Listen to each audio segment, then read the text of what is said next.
Karena bagi Nietzsche bahwa penderitaan itu memang tidak bisa diatasi. Itu bagian dari kehidupan kita ya kan, dan pasti penderitaan itu akan menemani hidup kita dalam keseharian kita. Kita berjalan, kita tidur, pasti ada saja penderitaan yang akan mengikuti kita. Jadi kita tidak bisa lepas dari penderitaan, ya.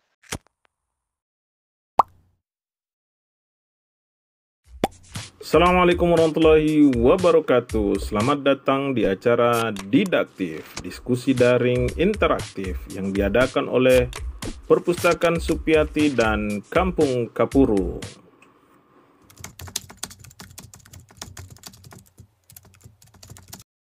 Assalamualaikum warahmatullahi wabarakatuh.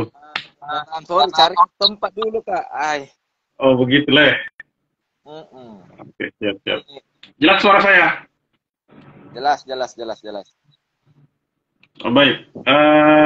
Terima kasih Kanda Muhajir mau gabung malam ini bersama Kampung Kapurung dan Perpustakaan Supyati. Jadi sudah dua yang sponsori di kegiatan. Kemarin kan Perpustakaan Supyati, Ji. Muhajir MA. Sekarang beliau termasuk tetap masih redaktur ya di Kala Literasi. Kemudian jurnalisnya Ujung Pandang Express, dan yang paling utama anggota MSO PB HMI. Jadi orang tuanya memang di HMI sekarang beliau. Jadi pokoknya dari segalanya sudah mapan dan matang. Relawan tinggal ya itu. Begitu Kak. Oke, kita Oke. Pelan-pelan kita sangat. Itu makanya saya bilang, mirip sekali Ariel. Saya kayak membayangkan mewawancarai nanti nih artis. Jadi sudah bisa kubayangkan diriku bahwa saya sedang mewawancarai. Suaranya mantap. Oh ya. Bagus jadi Sulbar, Kak. Oh, berarti oke, kita mulai pelan-pelan. Sudah 5 filosofi for life di Facebooknya Kanda Muhajir saya lihat. Hari ini kalau tidak salah, iyalah.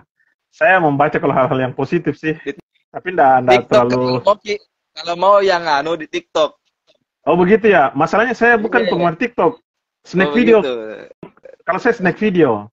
Makanya hasil dari TikTok kirim juga di Facebook, karena banyak juga jemaah di di Facebook. Bagus video kalau Facebook. Oh begitu. Artikel itu jadi TikTok, video sama IG, Instagram. Oh gitu ya. Wah, kaulah yang beralih ke snack video.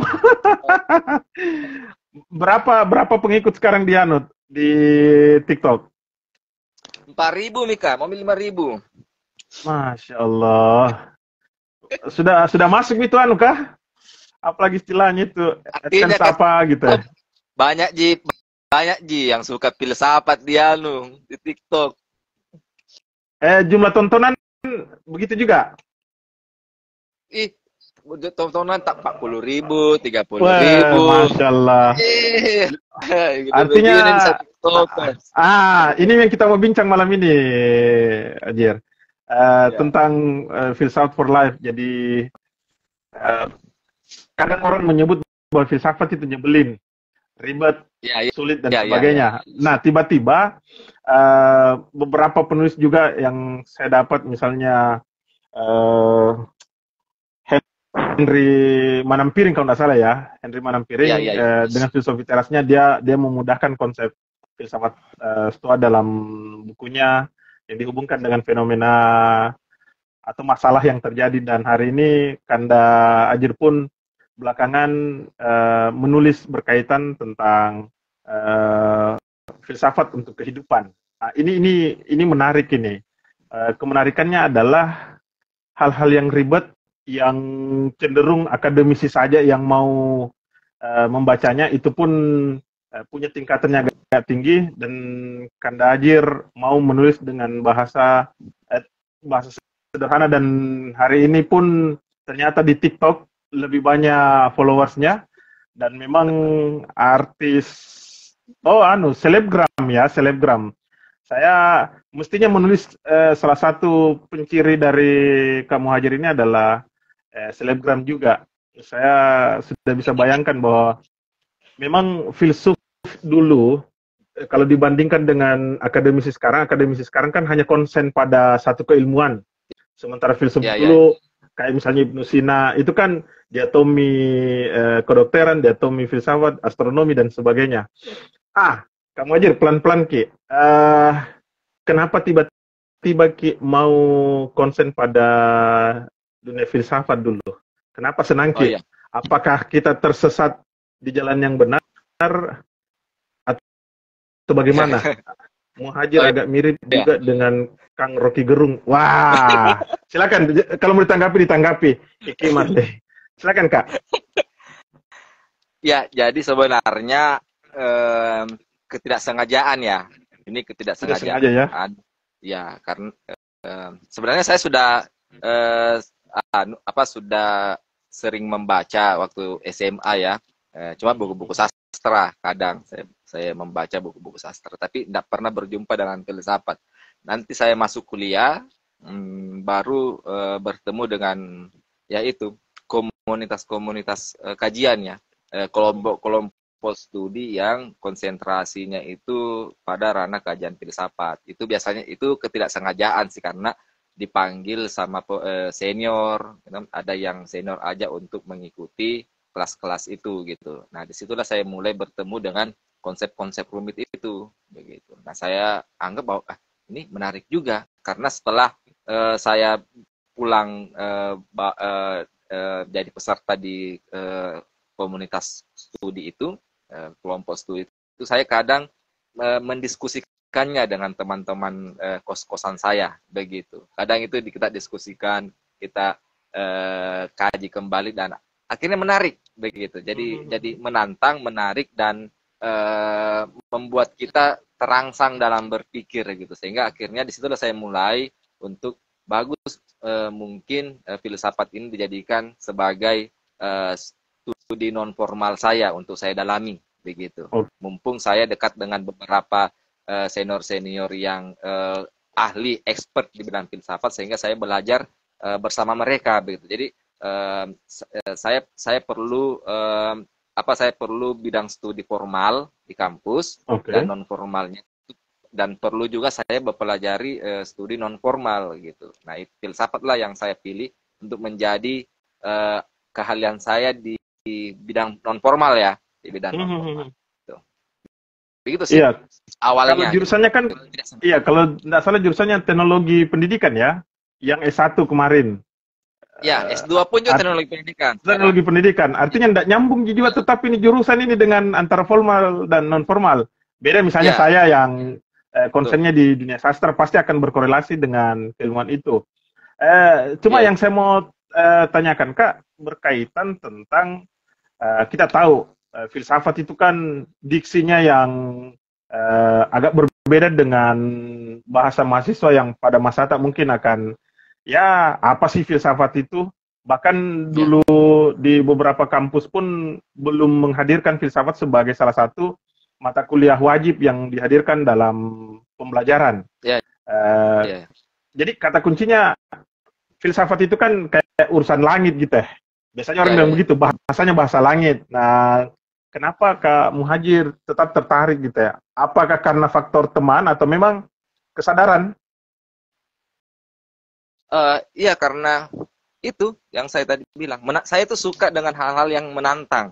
Begitu. Asik. Makanya kan saya itu kalau nonton film, pasti filmnya itu film apa itu yang menegangkan gitu. Film horor. Genre menegangkan, kriminal, horor, tapi horornya tuh horor yang macam-macam, kayak film-film psikopat begitu. Oh, gitu. Saya tuh suka sekali nonton film-film psikopat. Itu karena semuanya menantang. Ya gitu.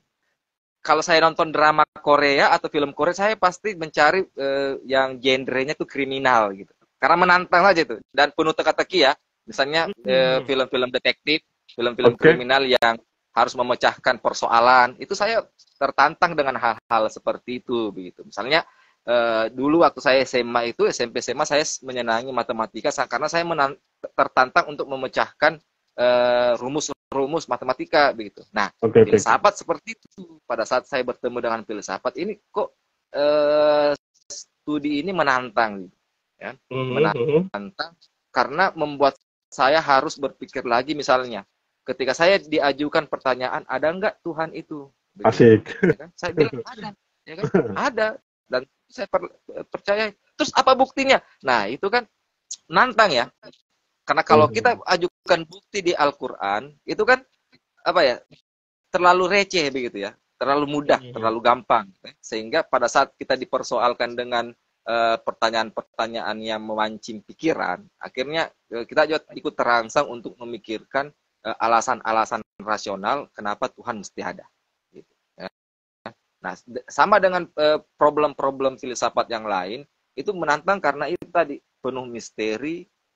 Banyak hal yang perlu dipersoalkan tentang pertanyaan-pertanyaan mendasar tentang realitas ini, dan asyiknya berfilsafat itu karena merangsang pikiran kita begitu. Jadi membuat pikiran kita ini lebih aktif, ya, rasionalitas kita lebih aktif, berspekulasi untuk memecahkan teka-teki hidup, untuk memecahkan hal-hal mendasar dalam hidup, untuk memecahkan dasar-dasar dari realitas ini.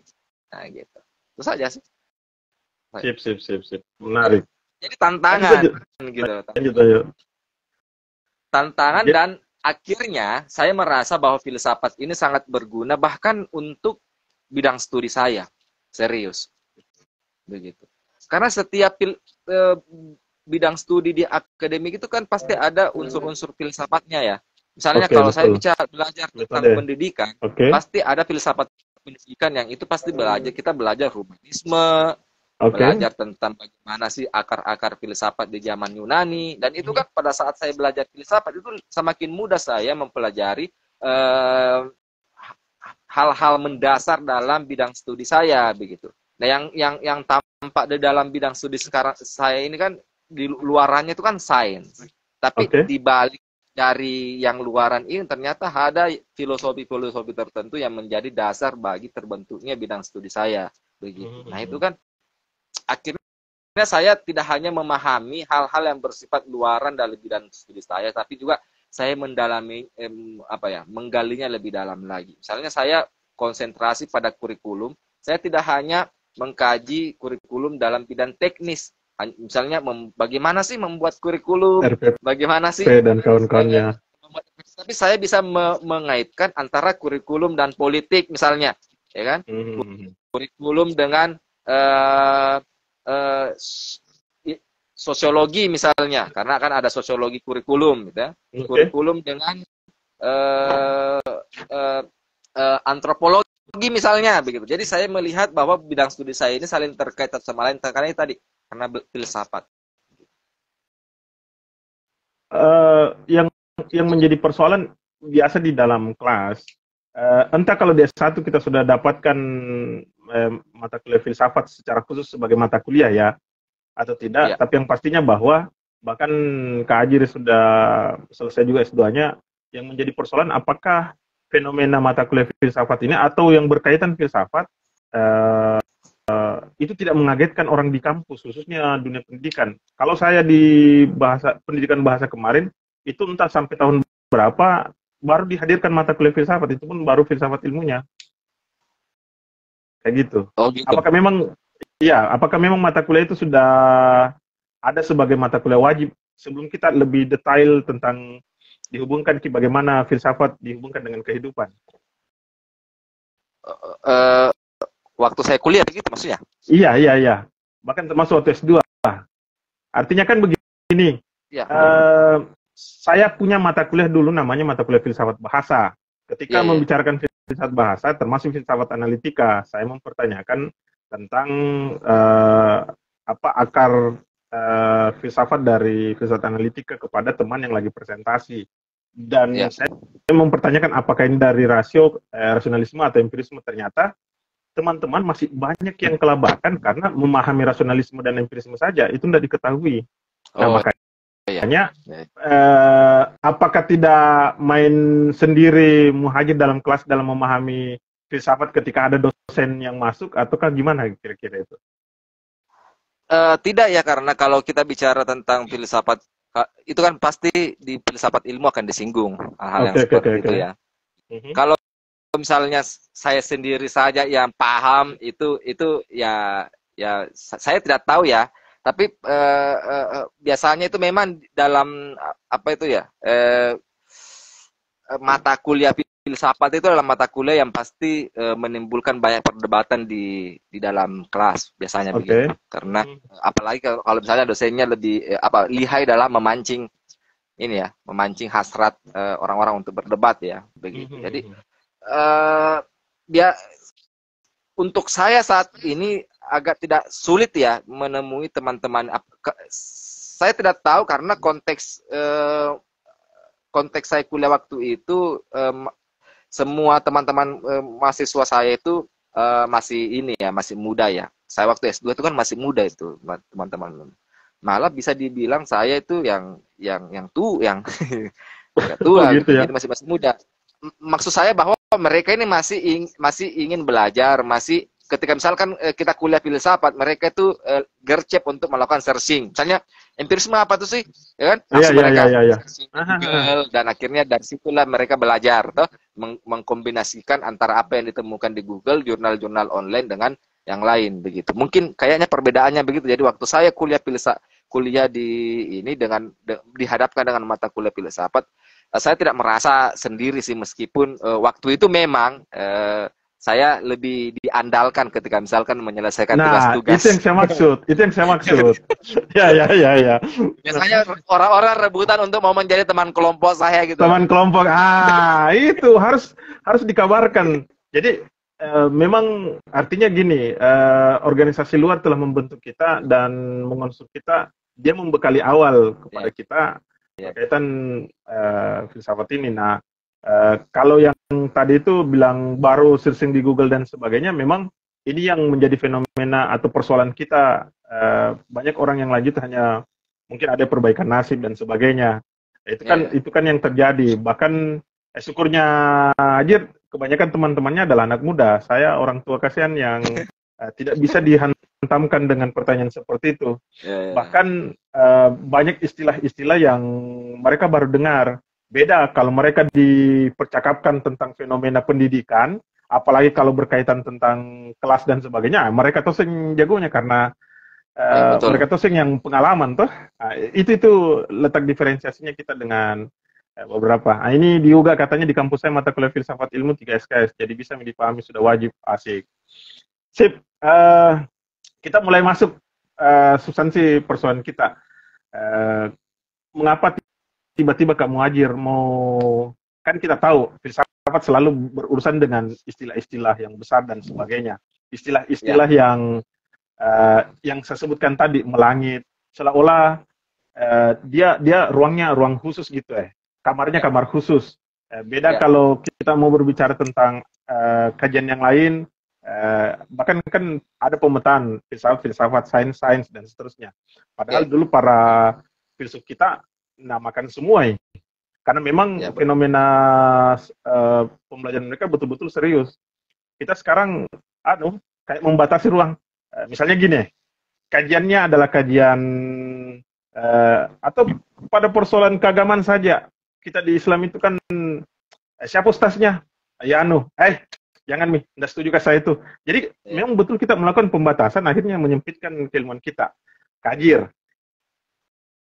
Bagaimana cara tak kemudian yang kita kerja sekarang tentang filsafat untuk kehidupan, kita korelasikan gitu barang.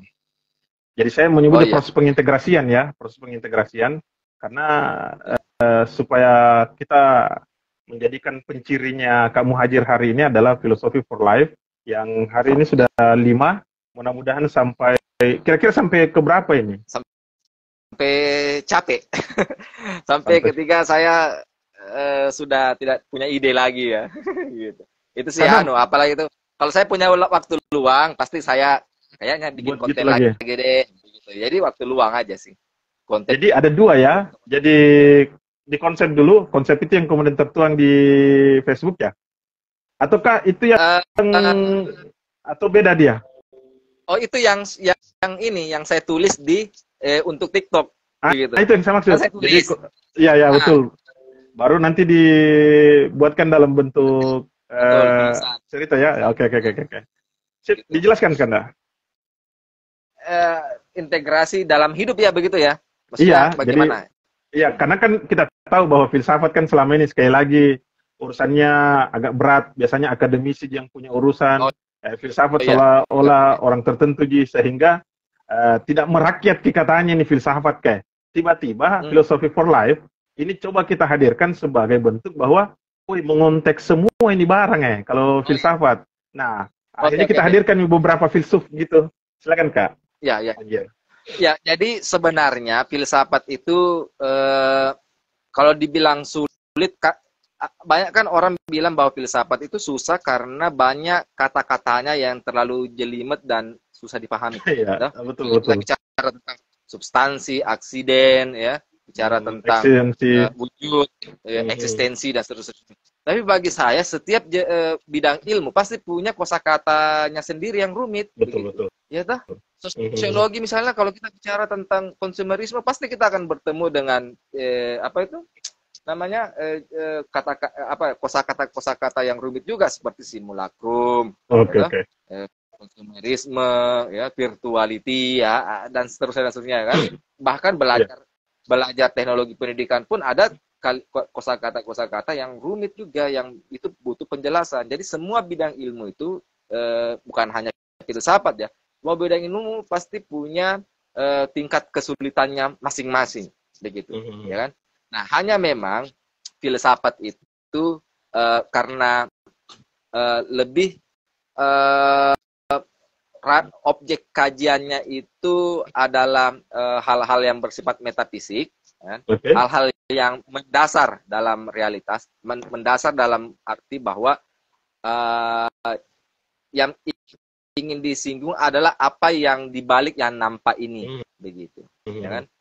Misalnya yang nampak itu kan kita melihat saat ini saya melihat yang nampak itu kursi yang Oke. punya yang punya kaki yang berbentuk kayu misalnya berbentuk kotak, tapi kursi sebagaimana kursi itu problem filsafat begitu. Kalau kursi yang nampak ini adalah urusannya anak teknik ya perkayuan apa itu ya orang-orang mebel ya.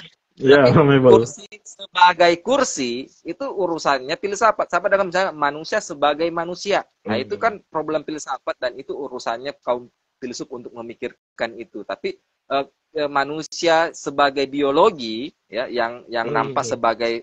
sebagai organisme hidup itu urusannya biologi, urusannya anak-anak kedokteran dan seterusnya begitu ya. Jadi memang tingkat kesulitan filsafat itu ada pada ranah kajiannya yang memang Mhm. membutuhkan pemikiran yang lebih reflektif, pemikiran yang lebih mendalam untuk bisa Radikal ya. mencapai jawaban ya Mhm. terhadap tema-tema yang ingin dijawab oleh filsafat atau pertanyaan-pertanyaan yang ingin dijawab oleh filsafat ya. Pertanyaan itu ya pertanyaan tentang hal-hal mendasar dalam hidup, hal-hal yang mendasar dari realitas ini apa sih begitu. Ya, itu yang membuat filsafat tingkat kesulitannya tinggi begitu. Nah, inilah yang membuat filsafat dianggap sebagai ilmu yang terlalu mengawang-awang, ilmu yang Mhm. terlalu abstrak begitu ya. Mhm. Nah, saya setuju dengan hal itu, tapi setiap kajian filsafat itu pasti menyisikan hal-hal yang selalu kontekstual dengan kehidupan kita begitu. Misalnya ketika kita Oke. belajar eksistensialisme itu jujur saja adalah kajian filsafat yang sangat sulit. Ya, Mhm.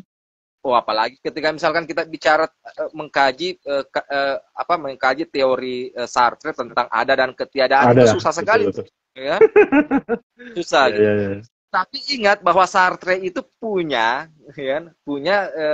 kajian filsafat yang sangat menyentuh atau saya menyentuh aspek-aspek kehidupan kita yang paling ini ya, paling mendasar begitu ya, yang sangat relate dengan kehidupan kita. Nah, kemarin saya Mhm. menulis tentang hubungan toksik ya atau toxic relationship gitu dalam Asik. kehidupan kita. Itu itu kan tema-tema anak muda ya, tema-tema yang sering sekali menjadi kajian anak muda, yang ternyata ketika ditelusuri, Sartre punya pemikiran macam apa ya, punya pemikiran untuk memproblematisasi hubungan-hubungan beracun itu, gitu. Tapi Sartre tidak menyebutnya sebagai toxic relationship atau hubungan yang beracun, tapi apa ya, Sartre membuat satu istilah yang khusus untuk menunjuk kepada hubungan beracun itu. Nah, Sartre punya istilah yang apa ya, manusia adalah neraka untuk Orang lain, atau orang lain adalah neraka, begitu ya. Nah, itu ternyata ketika diulik sedemikian rupa, maksud bahwa manusia itu adalah neraka untuk bagi orang lain, ternyata itu manusia itu kadang pada saat kita berinteraksi dengan orang lain, kita itu selalu menjadi toksik bagi manusia lain, begitu ya, atau orang lain itu selalu menjadi toksik dan racun bagi kita, begitu. Apalagi pada saat orang itu sudah mulai menguliti kehidupan personal kita, atau mulai mempertanyakan tentang hidup kita, begitu, atau mulai mengajukan itu ya, jawaban-jawaban terhadap perkara-perkara hidup kita yang makin sulit ya. Itu kan kadang membuat kita tersinggung, membuat kita sakit hati, membuat kita terejek ya kan. Dan kita menganggap bahwa orang itu adalah toksik bagi saya dalam kehidupan interaksi saya dengan orang lain, begitu. Nah, itu kan dalam bahasa milenial atau bahasa anak muda kan sering disebut sebagai hubungan yang beracun. Tapi Sartre mengatakan pada konteks itu, orang lain itu adalah neraka bagi kita, begitu. Oh, dari hell ya. Kan? Neraka gitu. Ya. Nah, filsafat juga itu apa ya, punya jawaban-jawaban yang bagi saya bisa membuat kita setidaknya menjadi obat bagi depresi kita, gitu ya. Karena misalnya Nietzsche itu filsafat itu rumit, serius, itu rumit sekali, apalagi ketika misalnya kita mengulik tentang teori tentang ini ya, teori-teori filsafat Nietzsche, eksistensialisme Nietzsche ya, itu rumit sekali. Tapi ternyata pada saat kita membahasakannya dengan sederhana, ya, nah teori atau filsafat Nietzsche ini sangat relate juga dengan kehidupan kita, karena sekarang kan orang sering bicara tentang penderitaan ya, merasa menderita, betul. Dan selalu curhat di sosial media bahwa saat ini saya lagi menderita, gitu ya, saya lagi depresi, gitu ya, saya sedang mungkin mengalami sakit jiwa, begitu ya. Bahwa sekarang itu orang-orang cepat ini sensitif terhadap dunia yang mereka jalani, begitu ya, dan akhirnya sedikit-sedikit merasa menderita dan akhirnya mencari jalan untuk supaya menjadi bahagia. Pergilah healing, pergilah poya-poya dan seterusnya, ya kan? Nah, Nietzsche ternyata bicara juga tentang penderitaan manusia, begitu. Dan Nietzsche tidak membuat apa ya, teori Nietzsche kalau kita ulik sedemikian rupa itu membuat seseorang itu menjadi lebih optimis lagi menjalani hidupnya, begitu. Karena bagi Nietzsche bahwa penderitaan itu memang tidak bisa diatasi. Itu bagian dari kehidupan kita ya kan, dan pasti penderitaan itu akan menemani hidup kita dalam keseharian kita. Kita berjalan, kita tidur, pasti ada saja penderitaan yang akan mengikuti kita. Jadi kita tidak bisa lepas dari penderitaan, ya. Tapi kita bisa melawannya, gitu. Ya, kita bisa berdampingan dengannya, gitu. Meskipun mungkin saat ini kita menderita, tapi penderitaan itu jangan dianggap sebagai racun, jangan dianggap sebagai sesuatu yang membuat kita pesimis dengan hidup. Justru penderitaan itu harus dijadikan landasan untuk untuk membuat hidup ini lebih optimis lagi, begitu. Ya kan? Jadi pada posisi itu Nietzsche itu bicara tentang optimisme hidup, melihat mengajak kita untuk ayo jangan lihat penderitaan ini sebagai musuh, begitu. Ayo kita gandeng penderitaan ini dan biarkan kita berjalan bersama penderitaan ini. Ya, meskipun kita menderita, tapi penderitaan ini harusnya membuat kita menjadi lebih kuat dan lebih optimis lagi menjalani hidup, begitu. istilahnya nih, kita harus berkata ya pada hidup, jangan berkata no pada hidup gitu ya. Dan akhirnya mundur dari hidup, akhirnya memilih jalur alternatif untuk menyudahi kehidupan. Misalnya, oh maaf ya, saya akhiri hidup. Karena bahwa sudah tidak ada jalan lagi dan kehidupan ini menolak saya begitu. Ya, kehidupan ini tidak menginginkan saya hidup mungkin. Dunia ini tidak menginginkan saya hidup. Dunia ini terasa tidak adil bagi saya. Akhirnya saya mencoba alternatif lain untuk menghindari kehidupan. Itu kan tidak bagus ya. Nietzsche sangat tidak senang dengan orang-orang yang mengalah terhadap dunia ini. Begitu. Meskipun dunia ini kita rasa tidak adil bagi kita, begitu. Dunia ini sebagai penjara dan membuat kita menderita, tapi kita harus tetap tidak boleh lari dari penderitaan ini. Justru kita harus berdampingan bersama penderitaan ini dan menjalani hidup dengan senang hati, dengan bergembira. Meskipun ada penderitaan di dalam diri kita, di dalam keseharian kita, tapi kita harus tetap gembira dengan hidup ini dan optimis bahwa hidup kita akan lebih baik di kemudian hari, begitu kan. Nah, Nietzsche bicara begitu juga. Ya. Nah, artinya apa? Artinya ada loh filsafat itu dalam aspek-aspek tertentu, teori-teorinya itu, pemikiran-pemikiran para filsuf ini sangat relate dengan kehidupan kita, gitu. Iya, apalagi kalau dia diperhadapkan dengan pekerjaan, temannya yang tidak bersahabat dan seterusnya. Cuma ada yang menarik juga, Kajir. Apakah memang semua teori filsafat itu masih konteks dengan kita hari ini, ataukah memang hanya pada konteksnya mereka di masa itu? Artinya gini, kenapa teori itu hadir? Kita harus menyepakati bahwa teori itu hadir karena berdasarkan data yang didapati. Kenapa orang meneliti tentang ini? Karena ada data yang didapat di lapangan. Sehingga itu yang kemudian menjadi alasannya dia sehingga menarik sebuah konklusi bahwa di sini persoalan kita dan lahirlah teorinya mereka.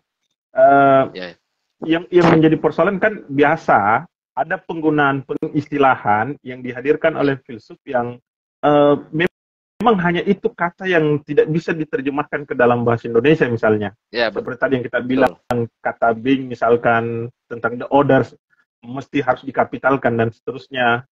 Itu kan banyak sekali pengistilahan yang memang hanya di sana yang ada.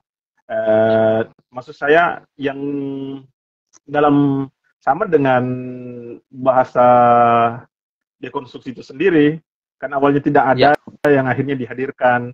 Bahkan untuk mendefinisikannya pun akhirnya dia sulit untuk didefinisikan.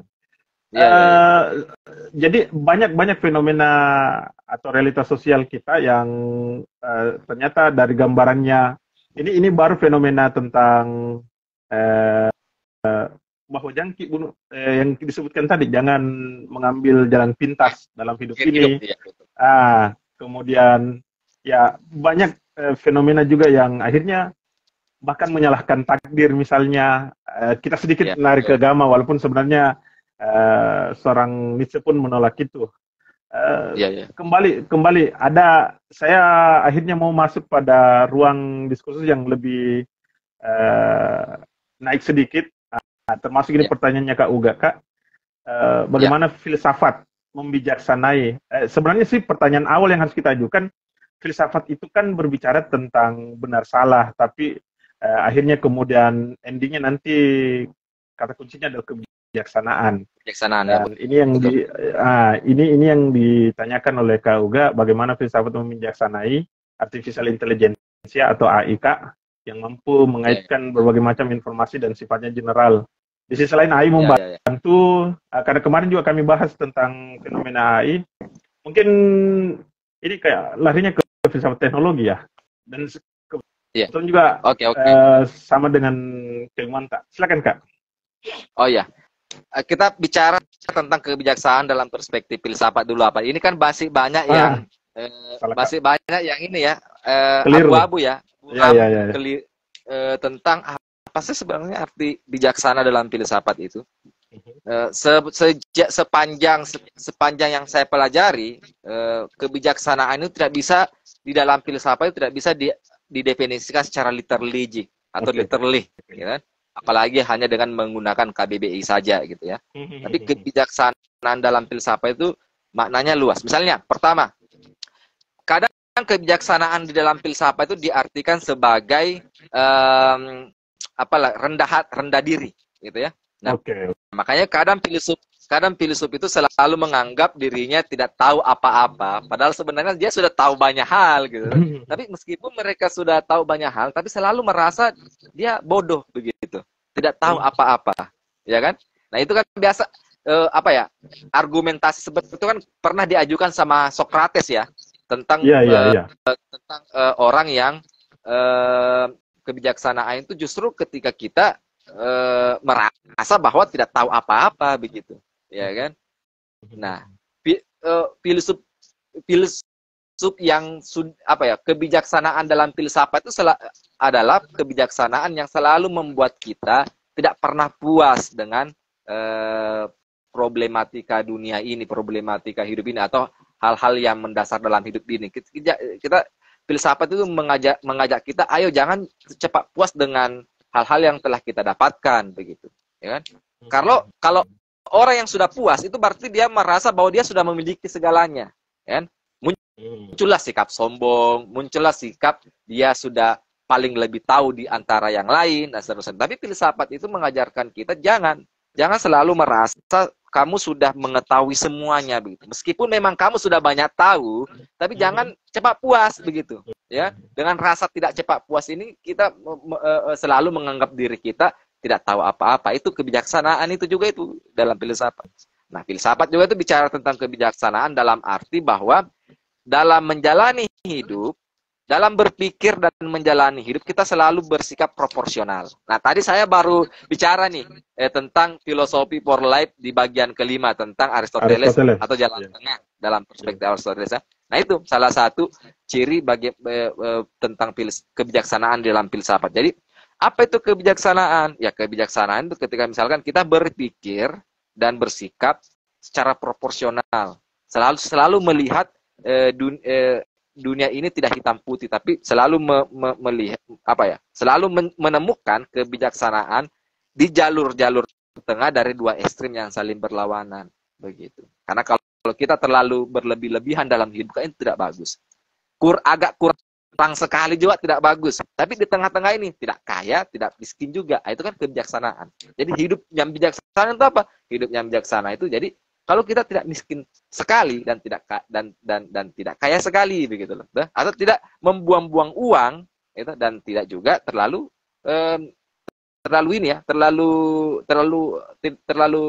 berhemat sekali begitu kan. Kan ada juga orang yang karena sayangnya uangnya itu dia tidak mau belanjakan uangnya dengan hal-hal yang mungkin itu bisa membuat hidupnya lebih baik. Itu kan tidak bagus juga. Tapi tidak bagus juga kalau terlalu menghambur-hamburkan uang. Tapi di tengah-tengah ini loh yang dianggap bagus. Nah, itulah pilihan-pilihan yang bijaksana, dan itu juga dibahas dalam filsafat. Begitu. Jadi banyak hal kebijaksanaan dalam filsafat. Kebijaksanaan juga itu rasionalitas, berpikir. Jadi selalu mempertimbangkan sesuatu itu berdasarkan kepada rasionalitasnya, akal sehatnya. Gitu. Jadi ketika misalkan ada problem ini harus diselesaikan dengan bijaksana berdasarkan kepada pilihan-pilihan rasional. Gitu. Nah, kita kembali ke konteks AI tadi, artificial intelligence. Sebelum ke sana. Aristoteles kan menggunakan paradigmanya seperti yang kita gambarkan tadi, bahwa ambil posisi tengah. Tapi kan di sisi lain bahwa modernitas yang dibawa oleh Rene Descartes itu kan dualisme, yang kemudian tergambar dalam dunia kebahasaan linguistik. Itu pun juga binaritas terjadi. Kalau bukan penanda ya petanda. Akhirnya, ataukah memang ruangnya yang berbeda dari gambaran itu, sama dengan orang yang berbeda. Oke, kita lanjut pada pertanyaan AI itu tadi. Silakan Kak Ajir. Nanti kita bahas yang itu ya, itu karena itu kalau terlalu rumit nanti. Iya, saya nganu. Bagaimana filsafat membijaksanai AI? Nah, ini AI yang kita hadapi sekarang ini. Nah, makanya tadi dari definisi kebijaksanaan tadi, sudah ada 3 kita ajukan definisi kebijaksanaan itu. Dari banyaknya definisi kebijaksanaan dalam filsafat, kita sudah ajukan 3, kita kontekstualisasikan dengan artificial intelligence. Jadi, bagaimana sih membijaksanai artificial intelligence ini? Kita bisa misalnya menggunakan kebijaksanaan model yang hidup proporsional tadi. Gitu. Jadi tidak terlalu bergantung, ya, tapi tidak menghindari juga. Tidak menolak juga, ya, tidak menolak, betul. Karena kalau kita terlalu bergantung kepada AI, jatuhnya kan kita tidak kreatif, ya, tidak mengoptimalkan kemampuan kita sebagai manusia, kan. Contoh misalnya,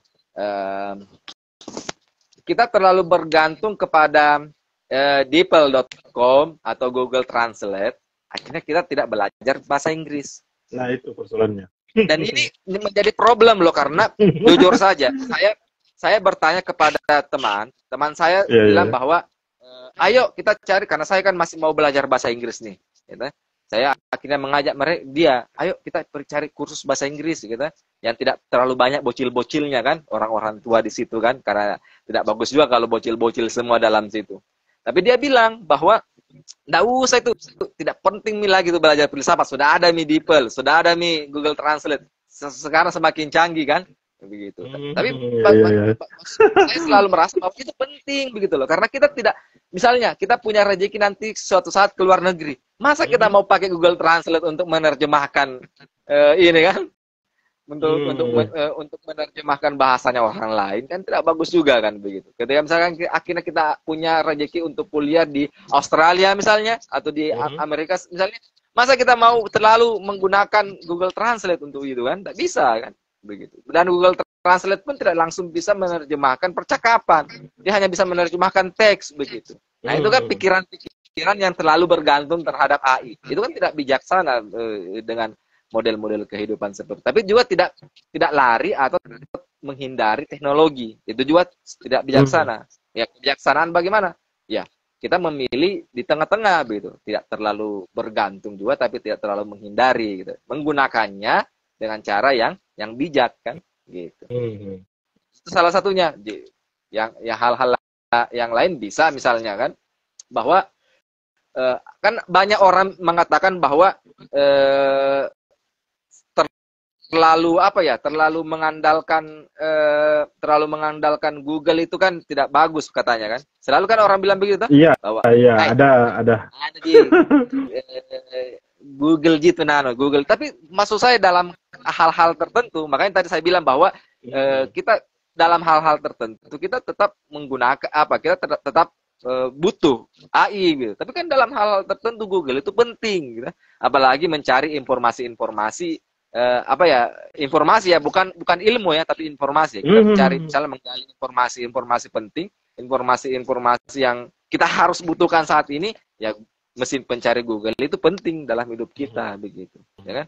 Nah, itu kan itu masuk dalam satu kebijaksanaan bahwa kita ini manusia selalu menganggap diri kita ini hebat, begitu, dan akhirnya melihat misalnya artificial intelligence ini sebagai musuh, ya, kan. Kenapa? Karena kita merasa bahwa kita lebih pintar dari dia karena kita yang bikin, kan, begitu. Jadi selalu merasa bahwa saya tidak membutuhkan Google, mesin pencarian Google. Saya tidak membutuhkan jurnal-jurnal online yang bisa di-download, gitu. Saya tidak membutuhkan semua karena saya sudah bisa. Saya punya akal, saya punya kemandirian, saya manusia yang lebih pintar dari, masa saya kalah dengan artificial intelligence. Tapi kan tidak seperti itu, ya. Nah, itu kan kesombongan manusia, ya. Kita terlalu sombong melihat diri kita ini sudah hebat, sudah mengetahui banyak hal. Padahal tadi definisi kebijaksanaan yang kedua yang saya sebut, yang pertama yang saya sebutkan tadi, bahwa seorang yang bijaksana itu adalah seorang yang selalu merasa tidak tahu apa-apa, selalu merasa bodoh, begitu. Meskipun dia sudah banyak mengetahui hal-hal, sudah banyak mengetahui sesuatu, tapi dia selalu merasa tidak puas, gitu, dan tidak mengetahui apa-apa. Itu kan kebijaksanaan juga itu. Jadi kebijaksanaan menghadapi artificial intelligence karena saya merasa tidak tahu apa-apa, sehingga saya membutuhkan artificial intelligence untuk membantu saya, begitu, kan, mendapatkan informasi misalnya. Nah, itu kan salah satu juga contoh bagaimana sih kebijaksanaan dalam filsafat yang diterapkan atau dikombinasikan dalam kehidupan teknologi kita. Gitu. Itu saja sih. Iya, artinya memang butuh filsuf-filsuf baru yang lebih konsen pada dunia teknologi, karena kan memang teknologi belakangan hadir dan apalagi kalau kegelisahannya tadi kamu Hajir tentang ya sekarang Google Translate, masa pada saat kita mau kuliah di luar kita butuh Google Translate kan tidak. Tapi Ya, boleh jadi nanti akan ada alat di mana pada siapa kita berbicara kita cukup misalnya menyimpan di telinga kita dan kemudian mendengar percakapan dia dan dengan sendirinya eh, tertranslate ya. terjemah ke dalam alat itu Tapi misalnya kan kita kita tidak. juga butuh kursus untuk menyebutkannya gitu loh. Itu kan Iya, tidak iya, bisa iya. membantu Iya, alat yang iya, bisa betul, membantu kita betul. untuk melakukan penyebutan. Nah, betul. Nah, makanya kemarin itu sempat diskusi memang juga sama teman tentang fenomena itu.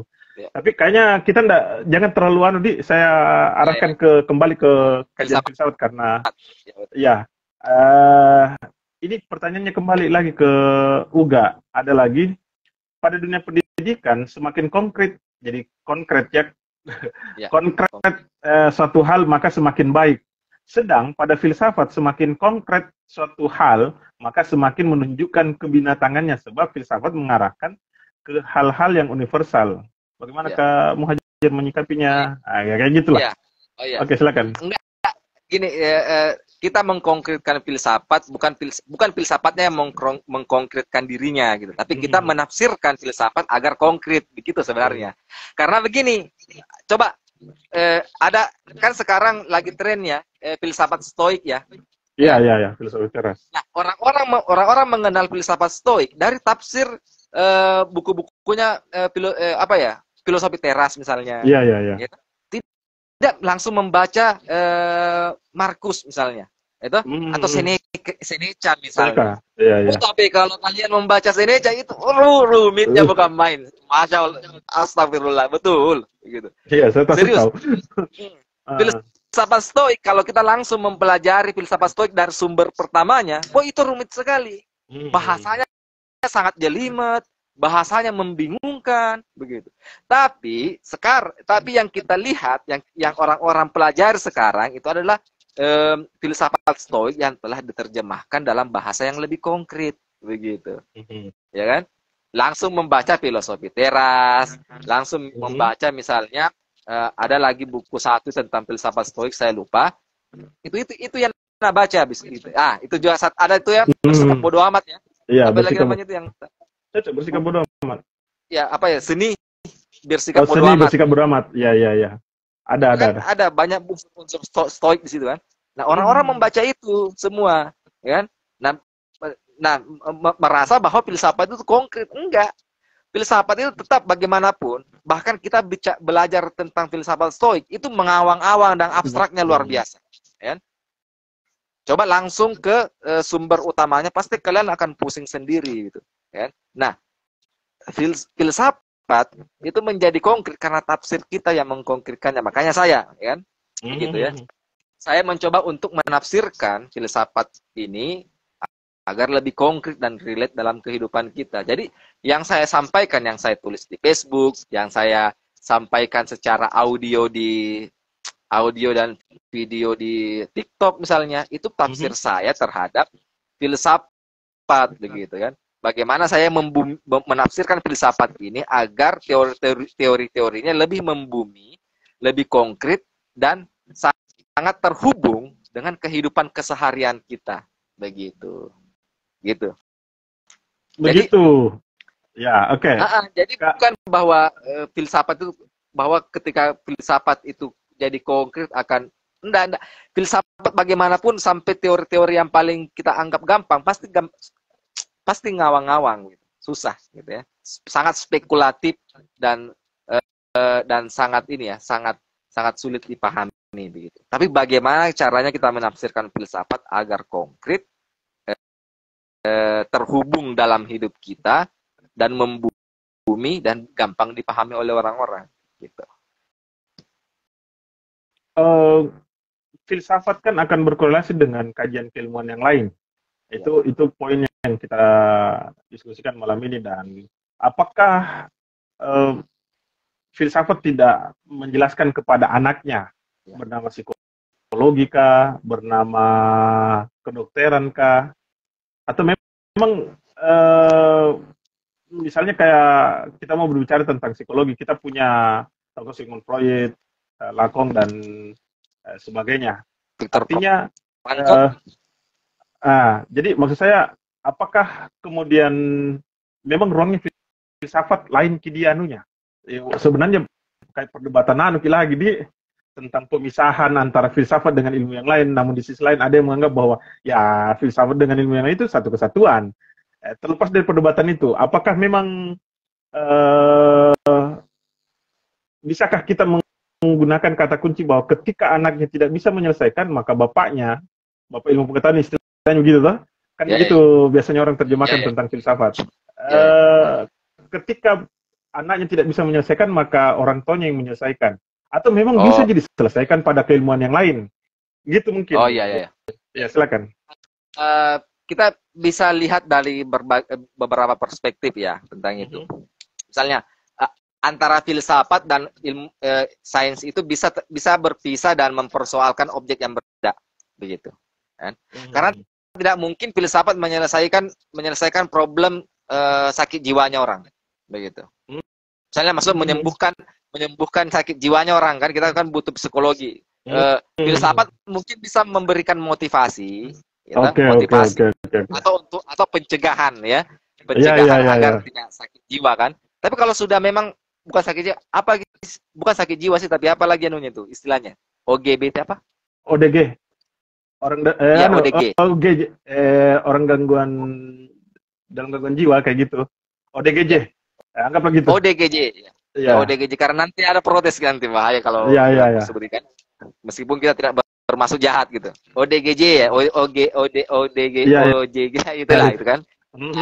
Kalau sudah terlanjur sampai ke situ ya kan, filsafat nggak bisa ngapa-ngapain. Kita butuh ahli psikologi, sains psikolog ya.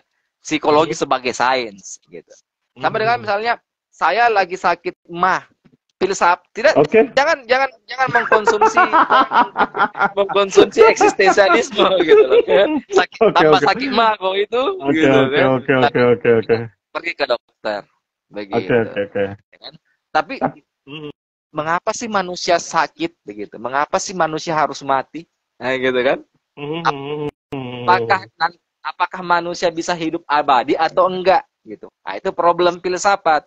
Anak biologi itu pusing kalau memikirkan hal itu, ya kan? Misalnya, apakah ada kemungkinan manusia bisa hidup abadi atau enggak? Ya kan? Atau misalkan kalau kita mati, apakah setelah kita mati tidak ada kehidupan yang lain? Atau setelah itu ya sudah finish gitu. Kehidupan itu akhirnya final gitu. Tidak ada lagi kehidupan yang lain begitu. Ah, itu kan problem filsafat gitu. Anak fisika, anak biologi, anak matematika itu tidak bisa menyelesaikan itu. Tidak bisa dipakai pakai rumus teorema Pythagoras untuk menyelesaikan itu. Ya kan? Itu butuh kecermatan filosofis ya untuk menyelesaikan problem itu. Jadi ada ruang berbeda antara sains dengan ini kan. Jadi sains bisa berpisah dalam menerangkan objek-objek yang berbeda. Pada posisi ini, sains dan filsafat itu punya objek kajiannya sendiri, gitu. Sains di ranah realitas material yang empiris, sementara filsafat itu di ranah realitas metafisik, begitu, ya kan? Metafisik yang non empiris gitu ya, yang universal. Kalau filsafat tadi Nabila Uga universal kan, sains menyelesaikan hal-hal yang bersifat partikular dalam kehidupan kita, filsafat menyelesaikan problem-problem yang bersifat universal. Manusia partikular ini kan terdiri dari organ-organ tubuh, ada tangan, ada kaki, ada ginjal, ada paru-paru. Nah, biarkanlah anak-anak biologi dengan anak kedokteran menyelesaikan problem manusia partikular kita, manusia kita sebagai individu yang punya organ-organ tubuh begitu. Ya. Tapi manusia sebagai manusia itu problem filsafat begitu. Tidak bisa diselesaikan sama biologi, ya kan? Cuma filsafat yang bisa menyelesaikan itu dengan kemahiran berpikir spekulatif dan radikal gitu ya. Jadi seperti itu, dan filsafat juga itu bisa dipertemukan pada aspek-aspek tertentu. Bisa. Nah, itu sangat bisa sekali. Jadi antara filsafat dengan sains itu punya titik temu, begitu ya. Titik temu di mana ada kemungkinan filsafat itu bisa bekerja sama dengan sains, bahkan dengan agama, untuk menyelesaikan problem suatu problem penting dalam kehidupan manusia secara bersama-sama. Bisa, ya kan? Misalnya manusia ini kan terdiri dari manusia kan multidimensi ya, tidak hanya terkait dengan aspek ragawi, tapi juga aspek non materi. Manusia itu tidak hanya sebagai makhluk biologi, tapi makhluk sosiologi, makhluk psikologi, ya kan? Makhluk religius, itu kan artinya manusia yang multidimensi ini tidak bisa diselesaikan dengan satu cabang bidang ilmu saja, atau satu bidang atau satu rumpun ilmu, ya kan? Tapi harus diselesaikan dengan cara apa? Dengan cara bergotong setiap bidang ilmu ini bergotong royong pada aspek yang bisa mereka selesaikan, begitu, ya kan? Misalnya anak ekonomi menyelesaikan problem manusia sebagai makhluk ekonomi, ya kan? Anak sosiologi menyelesaikan problem manusia sebagai makhluk sosial, begitu, ya. Filsafat menyelesaikan problem manusia, hal-hal mendasar dalam diri manusia, begitu. Pertanyaan-pertanyaan mendasar tentang manusia, seperti itu. Jadi satu objek, setiap rumpun ilmu ini bisa saling bergotong royong dalam menyelesaikannya, gitu. Misalnya manusia sebagai satu objek, ya. Yang ternyata dalam satu objek ini manusia ternyata multidimensi, itu kan. Setiap bidang ilmu bisa saling bergotong royong dalam menyelesaikan satu objek yang multidimensional ini, gitu. Dengan ranah dan kajiannya masing-masing, tanpa saling mencampuri urusan masing-masing, gitu.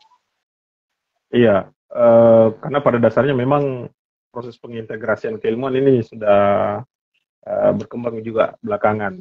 Dan ada yang menarik juga tadi itu, Jir, kalau yang saya dapat dari Henry Manampiring yang tulisnya itu Filosofi Teras, dia bahkan sampai hampir saya bahkan belum pernah membaca itu loh. Filosofi Teras. Gitu ya. Di buku itu memang bukan hanya sih, maksudnya menggambarkan tentang fenomena persoalan. Nanti Ajir juga begitu. Semoga bisa, tapi kan dia fokus ke filsafat stoanya. Dan kita harapannya Ajir nanti lebih memperbanyak fenomena persoalan dan dihubungkan dengan para filsuf, dan itu menjadi sebuah kajian menarik. Itu harapannya kita akan menjadi buku, dan itu bisa lebih apalagi pengistilahan yang Kak Ajir sering gunakan, lebih memudahkan pada anak muda, istilah toksik lah, nanti banyak juga istilah PW dan sebagainya. Itu kan menarik. Sekadar info saja bahwa ternyata Henry Manampiring itu awalnya memang mau melakukan sikap seperti itu, yang menghabisi nyawanya karena dia pun mempertanyakan, bilang apakah karena persoalan keluarga, bukan juga, persoalan pekerjaan bukan juga, tapi dia mau menghabisi nyawanya. Tapi ketika dia pergi ke psikiater, kan itu kita anggap sebagai ahli dalam bidang berdasarkan keilmuannya, ternyata tidak bisa. Dan apa yang bisa menyelesaikan masalahnya, dia membaca buku, saya lupa nama filsuf yang memang membahas tentang stoa itu, sehingga ada itu yang mendamaikan dia, dan akhirnya dia datang ke psikiaternya, walaupun dari itu bagusnya psikiaternya orang bijak juga, karena bilang, dok, saya sudah agak baikan ini, bilang bagaimana caranya, dia menjelaskan bahwa dari dia membaca, makanya kalau tak salah yang memberikan pengantar di bukunya itu kan Asetya Wibowo kalau tidak salah ya, Romo. Dan di buku itu pula di situ tempatnya belajar katanya ada tambahan pertanyaan saya, kalau ada pertanyaan dari netizen. Ini orang, saya sudah bilang kirimkan temamu untuk kita jadikan bahan diskursus. Dan sampai malam ini mudah-mudahan Bahrul mendengarnya. Ada pertanyaan, faedah filsafat bagi sains juga memberikan orientasi dan ruang reflektif untuk apa temuan sains diberadakan? Begitu ku dapat dari grup sebelah. Bukan pertanyaan itu, Oh, dia memberikan ya. Iya, saya ya, untuk apa temuan sains diberadakan? Dia kayak semacam statement saja, pernyataan. statementnya. Mudah-mudahan karena Bahrul bisa segera menawarkan juga temanya supaya kita untuk acara didaktif. Bagi teman-teman yang mau bertanya, silakan bertanya melalui Instagram ini, dan kita kembali ke persoalan yang dibuat oleh, ya saya menyebutnya persoalan juga sih, karena semakin banyak persoalan maka semakin bagus katanya itu. Seperti yang dia bilang Kak Hajir, jangan pernah puas dengan fenomena yang ada hari ini. Kira-kira, kalau pertanyaannya begini ya, agak-agak nyeleneh. Menurut Kak Hajir, sekian banyak para filsuf yang Kak Hajir baca, yang paling banyak menyelesaikan persoalan atau fenomena yang dihadapi oleh manusia hari ini, yang paling banyak membicarakan tentang kasusnya dia, kira-kira filsuf yang mana? Filsuf eksistensialis. Iya, Oh, gitu sejujurnya ya? saya filsuf eksistensialis itu sangat membuat saya melihat dunia ini optimis melihat dunia ini gitu. Oh gitu Terus, ya. iya, sejujurnya sih. Kalau saya membaca Sartre, Nah, misalnya, Sartre, oke. Terus siapa lagi? membaca misalnya, Kalau siapa lagi nih? Yang filsuf eksistensialisme teistik ini. Schopenhauer? Bukan Schopenhauer. Ya Schopenhauer, tapi Schopenhauer kan justru terlalu anu lah. Siapa lagi namanya ini? Ya pernah tulis juga Bahrul juga itu. Siapa Kak Bahrul lagi tuh? Siapa lagi ini? Kenapa dilupa lagi? Kierkegaard. Oke. Kemarin saya mendalami Levinas, Emmanuel Levinas, dan Emmanuel Levinas itu membuka cakrawala saya tentang kehidupan bersama, gitu. Kehidupan bersama, gitu ya. Dan filsuf-filsuf lain seperti Hannah Arendt. Hannah Arendt itu juga membuka cakrawala berpikir saya tentang melihat orang lain itu melihat orang lain itu seperti apa, begitu kan? Gitu. Hidup dalam dunia demokrasi ini gimana sih seharusnya kita sebagai manusia hidup dalam ruang publik yang dimana kita ini hidup dalam orang yang dengan ragam macam perbedaan begitu. Itu sih yang justru yang filsuf-filsuf yang awal-awal yang saya pelajari itu justru tidak terlalu banyak membuat saya tergugah. Bukan tergugah sih, lebih mendekatkan diri saya kepada Tuhan ya, tapi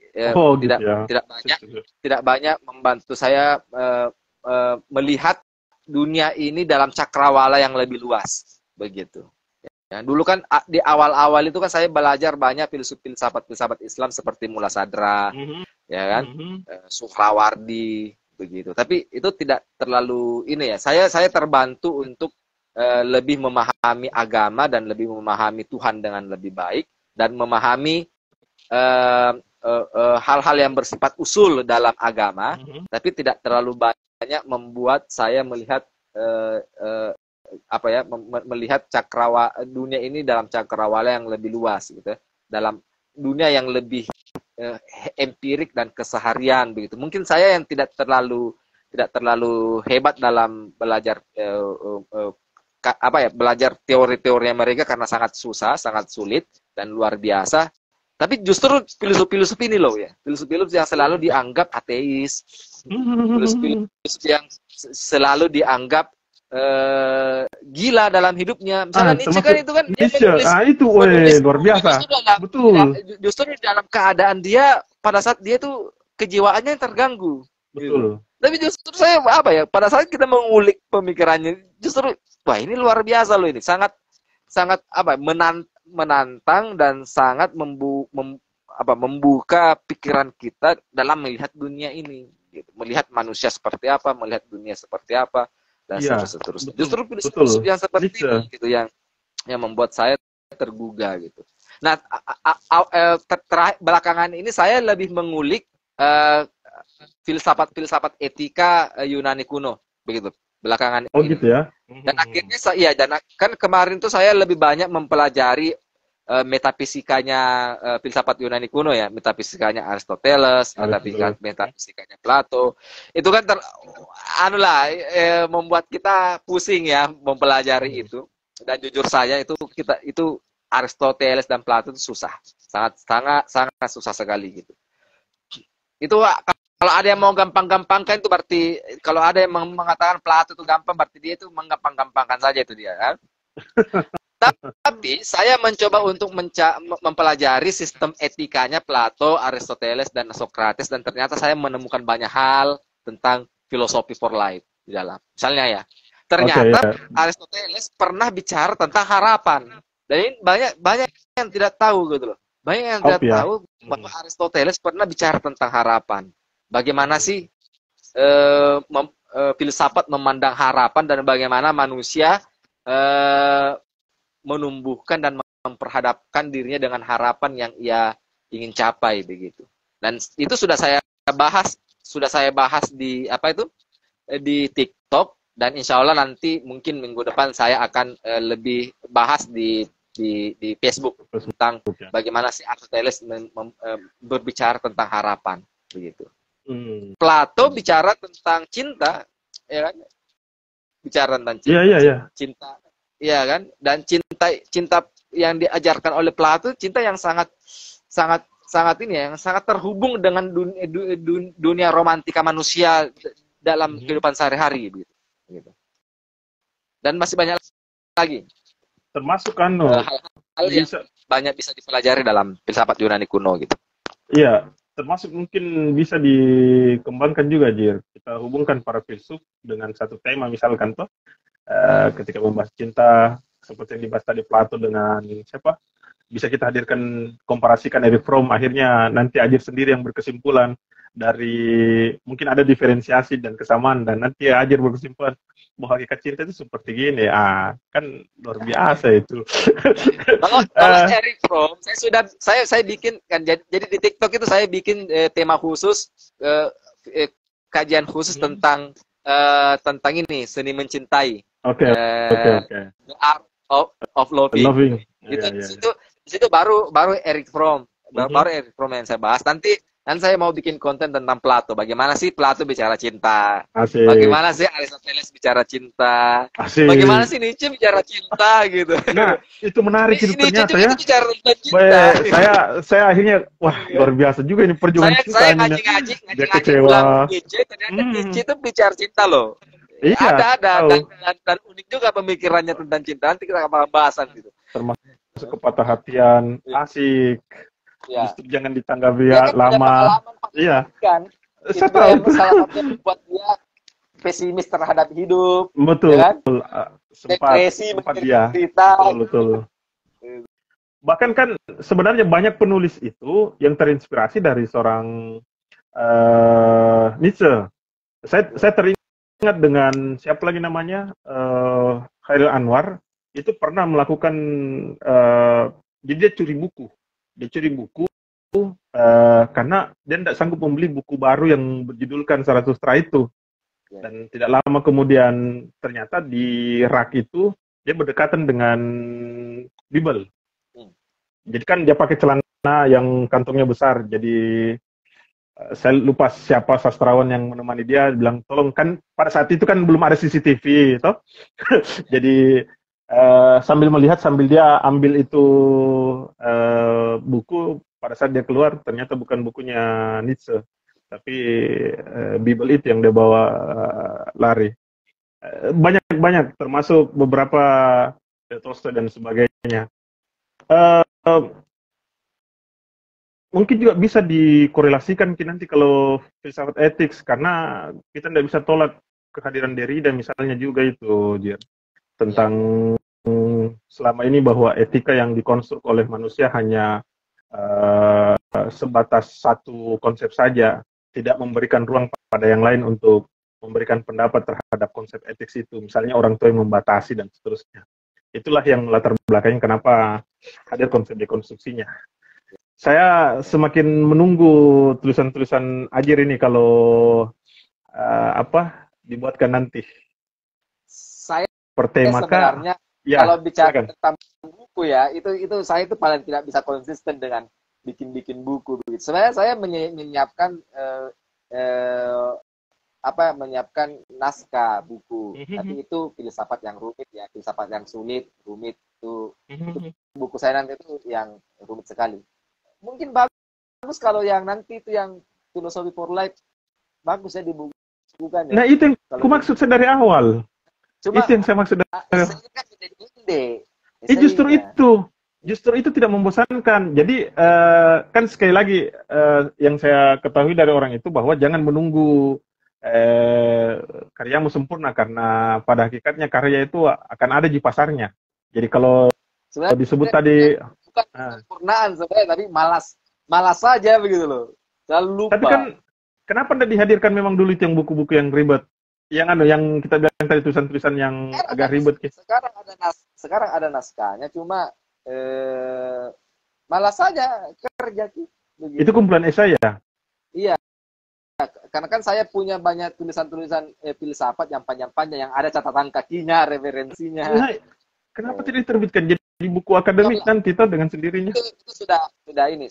Alhamdulillah. Ditunggu. Apa ya? Saya kesulitan mencari judul. Itu sebenarnya saya habis waktu saya bertahun-tahun di judul. Itu sih sebenarnya judul begitu. Tapi nanti karena saya tidak sanggup cari judul, nanti saya mau diskusikan dengan guru-guru saya, termasuk Kak Bahrul, Kasar. Saya mau kumpul dulu di sini. Kita bicara tentang apa sih bagus judulnya ini. Iya. Sama Ji, kalau orang menulis berita, Jirto, kan tidak mesti dibilang judul dulu. Tuliskan saja judul beritanya. Cek begitu loh. Saya juga mau judulnya tuh puisi sastrawi kan. Pengistilahan lagi nanti itu penolakan. Iya, enak. Sebenarnya enak juga dibaca judulnya tuh. Sama filosofi teras itu kan tidak terlalu ribet kita wanunya di sini. Akhirnya dia punya pasar tersendiri. Jadi filosofi teras. Itu kan enak kan? Karena stoa memang berasal dari bahasa teras itu dalam bahasa Yunani itu kan stoa ya.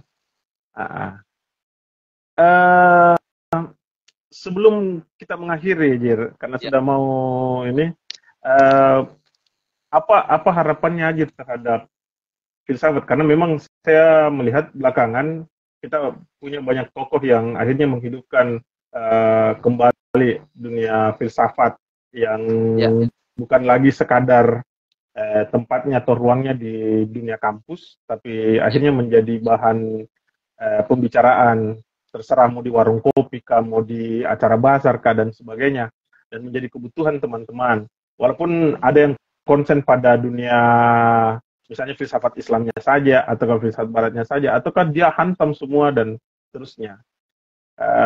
Bahkan kita tahu juga, misalnya di Jogja ada Farudin Faiz misalkan dengan bahasanya yang sederhana dan seterusnya. Ajir akhirnya juga menghadirkan pola atau cara yang lebih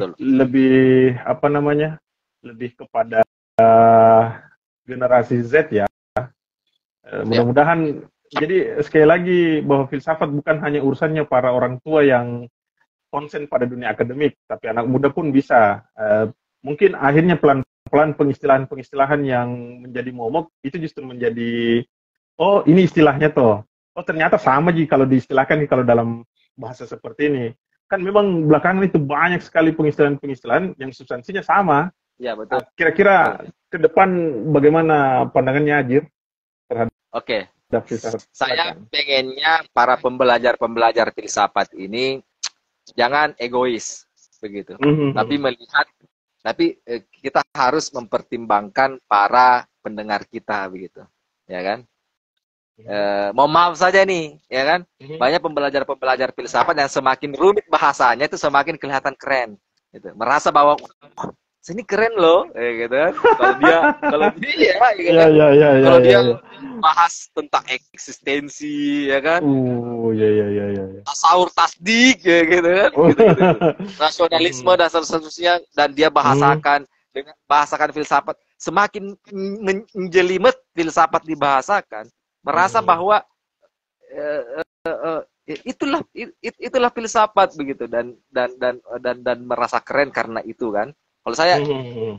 kita harus menghentikan egoisme kita sebagai pembelajar filsafat, dan mari melihat pembaca kita, mari melihat Hmm. pendengar kita. Mereka butuh apa sih, ya kan? Mereka pengennya kita membahasakan filsafat dalam bentuk bagaimana sih, begitu. Hmm. Kan? Dan itu tidak main-main loh. Saya merasa bahwa saya tidak punya ekspektasi apa-apa pada saat saya bermain TikTok. Betul. Saya merasa bahwa Hmm. saya memang kan saya memang bekerja di sebagai relawan Mavindo ya, relawan Mavindo, dan sekarang ini bekerja sebagai tim periksa fakta kan di Pesat Sulsel gitu. Hmm. Jadi saya harus punya media sosial yang banyak untuk memeriksa hoax-hoax begitu, Nah. konten-konten menyesatkan di sini kan. Gitu. Hmm. Akhirnya saya bermain TikTok. Daripada tidak terisi nih TikTok, saya isilah, ya kan. Entah Hmm. ada yang mau nonton atau tidak terserah. Ternyata banyak peminatnya begitu. Banyak peminatnya, dan akhirnya disitulah saya mulai untuk lebih konsisten lagi membuat konten di TikTok begitu. Hmm. Ya kan? Tapi bukan nama saya, nama lain saya pakai, Filsuf Underground gitu kan. Jadi Oh, kalau misalkan oh ada gitu yang mau ya. pergi melihat, jangan ngetiknya Muhajir gitu loh. Tapi Filsuf Hmm. Underground. Nah, Ya, teman-teman yang filsuf bawah punya tanah gitu. TikTok, yang punya TikTok, silakan Ya, follow Filsuf artinya atau apa? Filsafat Underground. Semua dan anak-anak muda ini ternyata mau loh belajar filsafat, karena Hmm. ternyata banyak yang mengajukan pertanyaan. Hmm. Pertanyaan itulah yang saya jawab dalam bentuk video lagi, dan seterusnya begitu. Kalau ada yang Oke, bertanya, oke. saya jawab lagi dalam bentuk video, begitu seterusnya. Artinya anak-anak muda ini mau loh belajar filsafat gitu. Hmm. Asalkan kita menyajikan filsafat ini tidak menakutkan begitu, dan tidak seram seperti monster Hmm. gitu lah kan. Tapi Hmm. membuat filsafat ini seperti kelihatan apa ya, British cat gitu ya kan, kucing-kucing Hmm. Inggris. Ya, kucing yang gemoy-gemoy itu kan di Instagram kan. Saya kan Hmm. sering sering nonton konten-konten kucing tuh. Iya, iya, Kita iya, harus iya, iya. menyajikan filsafat ini seperti baby kan, bayi gitu loh, ya kan? Sama menghadirkannya dalam bentuk kucing-kucing peliharaan orang-orang di Instagram itu, supaya mereka, orang anak mudanya, tertarik untuk menonton konten-konten kita, belajar Hmm. filsafat dalam arti yang paling sederhana, mengajarkan filsafat dalam bahasa yang gak bisa dipahami oleh orang-orang. Asik, asik. Jadi Dan kalau rasa ya. bahwa orang ini, filsafat ini relate dengan kehidupan mereka gitu, Hmm. Hmm. dengan bahasa yang bisa dipahami oleh orang-orang, dan merasa bahwa filsafat ini relate dengan kehidupan mereka. Itu aja sih. Ya, artinya saya membayangkan kalau eh, siapa Habib Ja'far itu berdakwah lewat bahasa agama yang disederhanakan kepada anak muda, dan saudara Muhajir filsafat yang begitu ribet Ya. dimudahkan dengan bahasa anak muda hari ini juga. Keren, keren, keren. Oh iya, saya lupa tadi sampaikan bahwa sebenarnya kita menunggu tesisnya Ustaz Ferry, karena dia rencananya mau membahas tentang bimbingan konseling yang dihubungkan dengan filsafat. Jadi filsafat sebagai tahun alternatif dalam menyelesaikan masalah anak-anak. Betul, Saya betul, entah, betul. Nah, itu bagus itu uh, yang begitu. nah makanya, tapi sampai sekarang entah apa kesibukannya beliau, yang berapa kali saya bilang selesaikan cepat proposal, tapi ya kita juga nggak bisa paksakan toh, karena kemerdekaannya tuh entah. Wah, ya, sudah 1:21.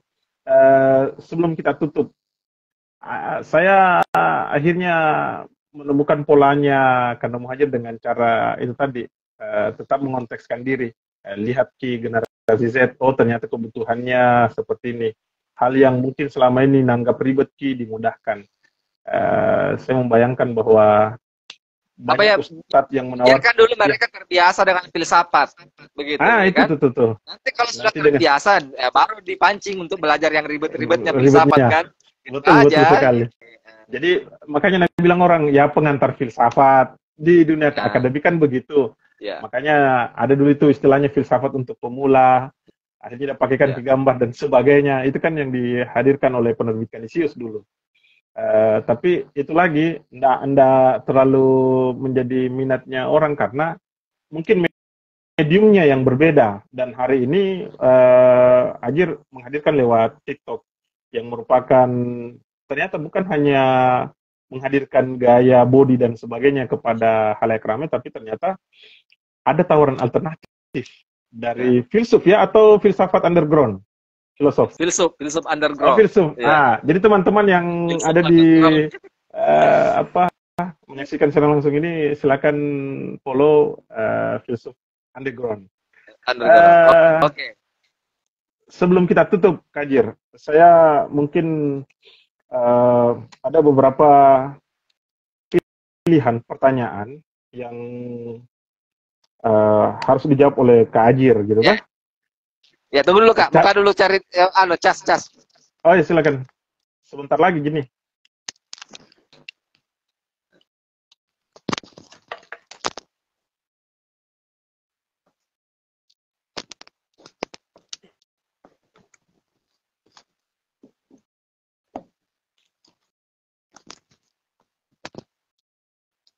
Ya, apa itu Kak? Jelas suara saya? Ya, Ya, oke. 5 pertanyaan cepat saja sebelum kita menutup. Atau saya butuh semacam apa ya, quote atau pernyataan dari seorang muhajir. Sebelum saya hadirkan 5 pertanyaan pilihan yang satu atau yang dua, kayak gitu. Oke. Butuh quote. Kira-kira statement ya semacam kalimat pamungkas dalam diskursus kita malam ini, cerita kita malam ini. Quote ya. Iya.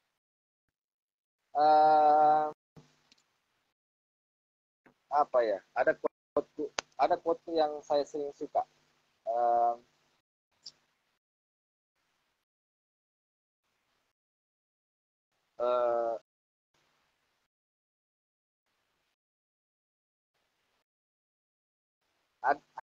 Ada quote saya itu quote saya sendiri ya. Iya. Menjadilah seperti gula, ya kan? Asik. Yang memberikan manis kepada kopi meski tidak kelihatan. Asik.